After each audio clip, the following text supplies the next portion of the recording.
안녕하세요. 신용상담 이론 및 실무 강의를 담당한 신용회복위원회 윤승준 수석조사역입니다.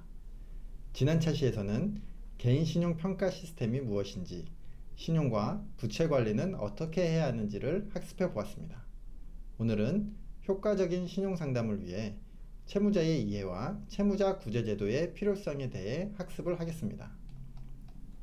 오늘 우리는 채무자들의 채무 발생 원인, 대처 방법, 단계별 특성 등 학습을 통해 채무자들을 이해하고 채무자 구제제도의 필요성과 도덕적 해이의 문제까지 함께 학습해 보겠습니다. 학습 순서는 채무자의 이해, 채무자 구제제도의 필요성, 도덕적 해이 문제 순으로 진행을 하겠습니다. 먼저 우리가 만나봐야 하는 채무자에 대해 좀 더 심층적으로 알아보는 시간을 갖겠습니다.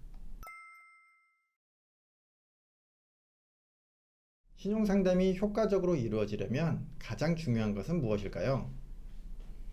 네, 그렇습니다. 신용상담 업무를 수행할 상담사들의 역량도 필요하지만 가장 중요한 것은 우리와 이야기를 나눌 내담자, 즉 다중채무자에 대한 이해가 필수적입니다. 심리학적 관점에서 돈은 물질과 서비스를 주고받는 교환수단 이상의 의미를 지닙니다.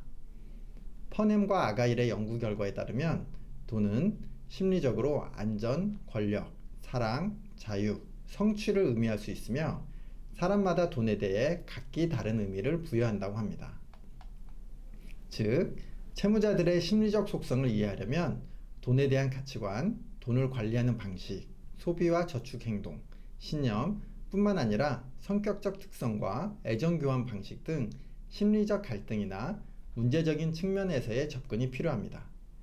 우선 우리는 내담자들을 이해하기 위해 채무의 원인은 어떠한 것이 있는지, 대처 유형은 어떠한지, 연체 단계별로 채무자의 심리는 어떠한지에 대해 학습을 해보겠습니다. 다중채무의 주요 원인은 크게 7가지로 나누어 볼 수 있습니다. 먼저 생계유지형은 실업 또는 소득 감소 등으로 부족한 생활비를 충당하기 위해 대출을 받게 되는 유형입니다. 많은 분들이 채무자라 하면 사치, 유흥 때문에 빚을 지고 안 갚는 사람들이라는 오해를 하는 경우가 많지만 사실 채무자들 중 가장 많은 비중을 차지하는 유형이 바로 생계유지형입니다. 두 번째는 사업투자형으로 빚을 내어 사업에 투자했으나 사업에 실패하여 빚을 갚지 못해 연체가 된 유형이며 앞선 생계유지형에 비해 빚의 규모가 더 크고 소득이 불안정하다는 특징이 있습니다. 다음은 위기대처형으로 자신 또는 가족의 질병, 사고 등으로 인한 병원비나 기타 사고수습 자금 마련을 위해 대출을 받게 된 유형입니다. 이 유형의 상당수는 최초 원인은 치료비 및 사고수습이었으나 그 과정이 장기화되며 생활비 부담까지 더하게 되는 경우가 많습니다. 사기피해형은 보이스피싱과 같은 불특정인을 대상으로 이루어지는 사기피해로 채무를 지게 되는 유형도 있지만 친인척의 명의를 빌려주고 채무를 떠안게 된다거나 친한 지인을 잘못 믿었다가 사기 피해를 당하는 경우도 많습니다. 특히 최근에는 채무 상황이 취약할 때 통대환을 해주겠다는 식으로 접근하여 수수료를 갈취하거나 고금리, 불법 사금융 알선 등으로 이어지는 경우도 많이 생겨나고 있습니다. 그리고 앞선 4가지 유형처럼 현실적 필요에 의해 빚을 지게 되는 것과는 달리 자신의 욕망을 조절하지 못하거나 강한 충동적인 성향으로 빚을 지게 되는 투기도박형, 사치낭비형, 유흥방탕형도 있습니다. 투기도박형은 다양한 형태의 도박뿐만 아니라 증권, 코인 등 가상화폐 투기로 인해 많은 돈을 탕진하는 유형입니다. 이 유형은 매우 낙관적이고 미신적인 사고 경향이 강하다는 특징이 있습니다. 초기엔 짧은 시간 내에 많은 이익을 얻을 수 있다는 생각으로 시작하게 되었지만 이후 손해를 지속적으로 보더라도 이번만은 확률적으로 돈을 벌 차례다 라는 미신적인 생각으로 투기 활동을 계속하여 점점 더 상황을 악화시키게 됩니다. 다음 사치낭비형은 대체로 강박적 구매 행동을 나타내는 유형으로 불안, 우울, 분노, 외로움, 좌절감 등 부정적 감정을 느낄 때 구매 행동을 통해서 애정, 보살핌, 지휘감, 대우받음 등 심리적 보상을 충족시키려고 합니다. 마지막 유흥방탕형은 주로 물건을 사는 사치낭비형과 달리 술, 유흥, 매춘, 마약 등 쾌락 추구적인 활동으로 돈을 탕진하는 유형입니다. 이런 즉각적 욕구 충족 성향은 만족 지연 능력, 책임의식, 미래 계획 능력 등이 부족하여 반복적이고 장기적인 문제 행동을 나타냅니다. 이렇게 투기 도박형, 사치 낭비형, 유흥방탕형은 심리적 문제와 관련된 비합리적인 재무 방식으로 연체되는 경우가 많아 심리적 치료를 병행하는 것이 근본적인 문제 해결에 도움이 됩니다. 다음은 대응 방법별 채무자의 특징에 대해 알아보겠습니다. 첫 번째 유형은 노력형으로 신용회복을 위해 채무조정 제도를 활용하는 등 적극적으로 채무조정을 이용하거나 대환대출을 통해 현실적이고 구체적인 방안을 찾는 유형입니다. 전반적으로 생계유지형, 투자사업형, 위기대처형에서 많이 나타나며 대부분 연체 초기에는 채무 상환을 위해 노력을 기울이지만 상환이 어려워지면 다른 유형의 대처 양상을 보이기도 합니다. 두 번째는 가장 흔한 유형인 회피형입니다. 회피형은 재무적 불안이 매우 높고 채권 추심에 대한 두려움으로 채권 추심 직원과의 통화나 면담을 회피하기 위한 노력을 하게 됩니다. 이런 유형은 채무를 상환해야 한다는 생각은 지니고 있으나 그 대책을 찾지 못해 고심하는 상태에서 나타나는 현상이며 불안한 상태에 지속적이고 장기적으로 노출되면 이후 좌절형이나 배짱형으로 전환되기도 합니다. 세 번째 유형은 좌절형으로 채무 이행에 대해 무력감과 절망감을 지니는 유형입니다. 이 유형은 채권 추심 직원을 피하지는 않지만 죽고 싶다는 심정을 피력하는 경향이 있습니다. 채무자들은 연체를 피하기 위해 지속적인 노력을 하지만 결국 채무 상환이 좌절되면서 무력감을 느끼게 되고 자존감에 심한 상처를 받게 되어 우울증에 빠지게 됩니다. 이런 상태가 지속되면 의욕 감소, 사고력, 판단력 저하로 인한 동불시야를 갖게 되어 극단적인 방법을 시도할 수도 있기 때문에 좌절형과 상담할 때는 자신감과 미래에 대한 희망을 심어주는 것이 필요합니다. 네 번째 유형은 배짱형으로 우리 상담사들을 가장 힘들게 하는 유형이기도 합니다.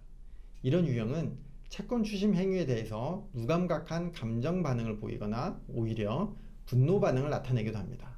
흔히 배째라형이라고 볼 수 있습니다. 주로 유흥방탕형, 사치낭비형, 투기도박형에서 이러한 대처 방식을 나타내는 경향이 있습니다.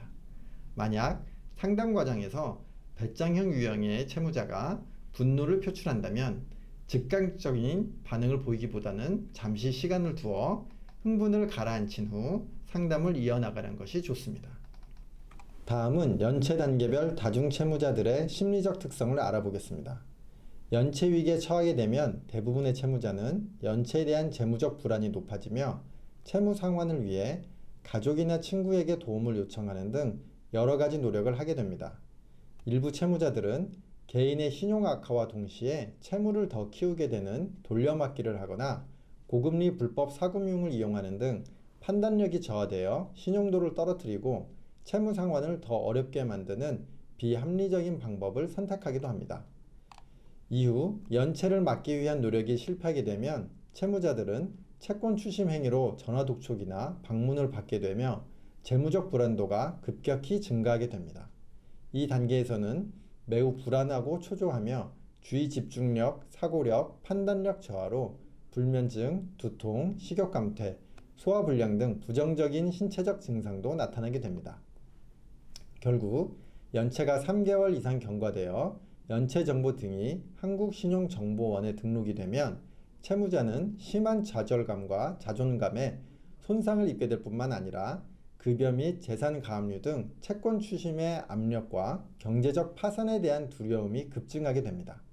채무자는 자신의 재무 상태가 파국으로 이어질 수 있다는 재난적 사고로 인해 극심한 불안 상태인 공황 상태를 경험하기도 합니다.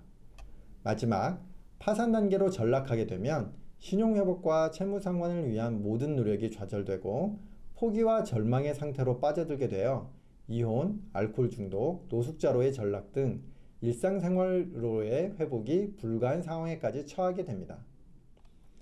지금까지 신용 문제를 가지고 있는 채무자에 대해 이해를 하는 시간을 가져보았는데요.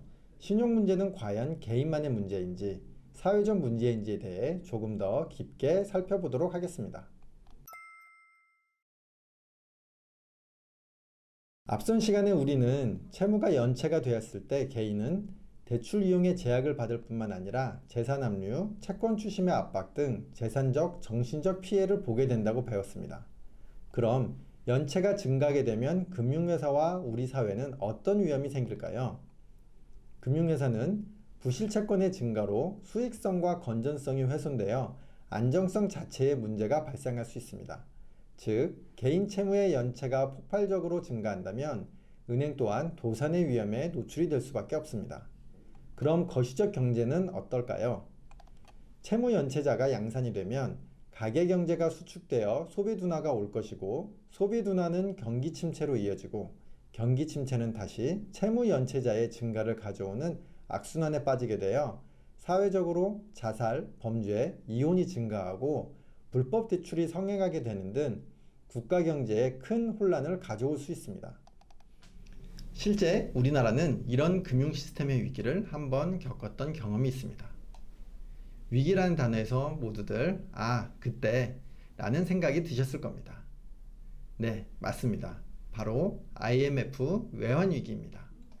우리나라는 1960년대 이후 비약적인 경제 발전을 해왔지만 중공업 분야의 경쟁적 과잉 중복 투자, 준비되지 않은 자본 자유화, 금융규제 철폐, 단기 외채 차입금 증가로 1997년 말 IMF 외환위기를 맞게 되었습니다. IMF 외환위기는 우리나라의 여러 기업들을 도산하게 만들었고, 금융회사들에게 많은 부실 채권을 떠안게 하여 많은 회사들이 역사 속으로 사라지게 되었습니다. 이렇게 기업금융의 붕괴는 금융 시스템의 위기를 가져오게 되었습니다. 이에 따라 금융회사는 위기 극복을 위해 자금 운용의 리스크가 적고 안정적인 시장인 가계금융 위주로 영업정책을 전환하게 됩니다. 신용거래의 가장 근간이 되는 개인 신용평가 시스템이 제대로 갖춰지기도 전에 말이죠. 하지만 가계 역시 IMF로 많은 실직자가 증가하였고 소득이 감소하면서 신용 이용에 대한 수요가 큰 폭으로 증가하게 됩니다. 신용카드 사용 확산, 저금리 기조 등 신용 이용이 편리해지자 가계는 지불 능력을 고려하지 않고 부족한 소득을 신용을 이용하여 쉽게 충당하려고 했습니다.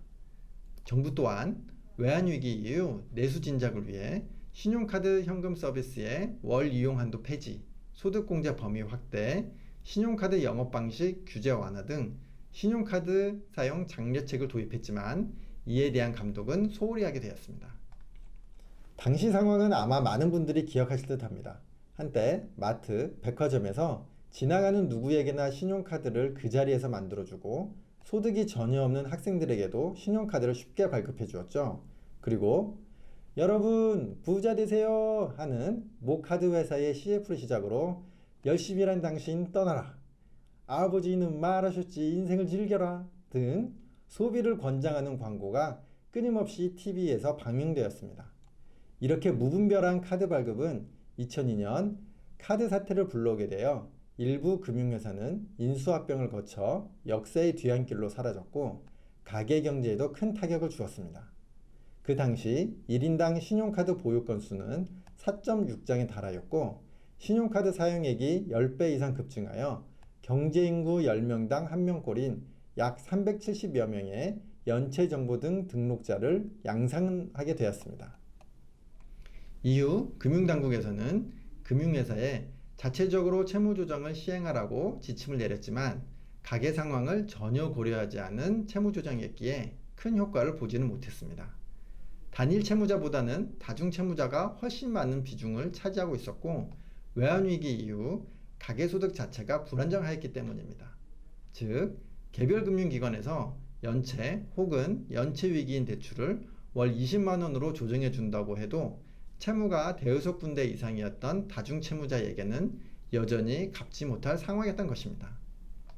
이에 따라 다중채무자에 대한 종합채무 상담기구의 필요성이 대두하게 되었고 2002년 10월 사단법인 신용회복위원회가 설립하게 되어 사적 채무자 구제 제도가 시작이 되었습니다. 2006년에는 채무자 회생 및 파산에 관한 법률이 시행되어 사적 채무자 구제 제도에 이어 공적 채무자 구제 제도의 기반이 마련되게 됩니다.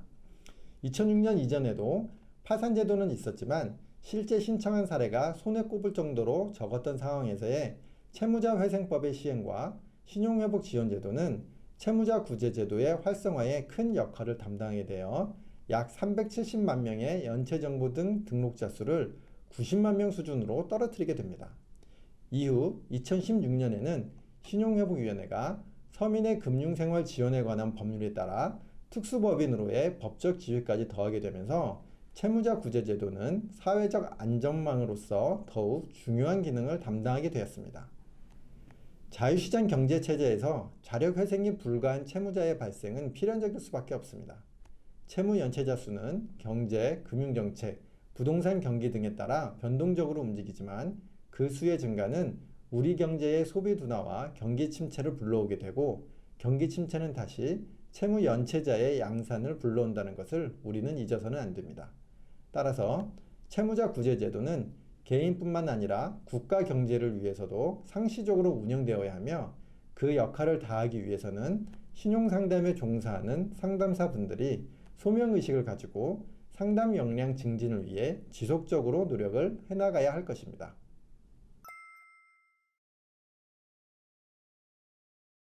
지금까지 채무자와 채무자 구제 제도의 필요성에 대해 학습해 보았는데 일부 학습자분들은 이렇게 빚을 깎아주면 돈을 잘 갚는 사람은 바보가 되는 게 아닌가, 나도 연체시켜 채무자 구제 제도를 신청하는 게 낫지 않을까 라는 의문을 가질 수 있습니다.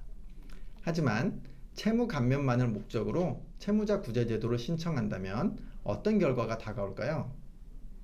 채무자 구제 제도를 신청하기 위해서는 먼저 엄청난 채무 독촉, 추심의 압박을 견뎌야 할 것입니다. 그리고 연체되었다는 기록은 최장 5년간 발목을 잡게 되어 당분간 신용거래에 제한이 따를 수밖에 없습니다. 또한 추후 채무자 구제제도 절차가 종결되어 금융거래를 다시 한다고 해도 고금리를 부담해야 하는 불이익이 따를 수밖에 없습니다. 따라서 연체를 하여 채무자 구제제도를 이용하는 것보다는 정상적으로 채무를 상환하는 것이 훨씬 우리의 삶을 더 풍요롭고 안정적이게 만들 것입니다. 하지만 독촉이 무서워서 연체를 잠시 피하려고 빚을 더 키워나가는 잘못된 선택을 해서는 더욱 안 될 것입니다. 우리 주변에는 빚 때문에 말도 못하고 고통을 받는 이웃이 많이 있습니다. 우리 신용상담사 분들은 학습한 내용을 다시 한번 숙지하시어 빚으로 어려움을 겪는 많은 분들에게 올바르고 효과적인 신용상담 이야기를 들려주시기를 바라겠습니다. 신용상담 이론 및 실무에 대한 강의는 여기까지였습니다.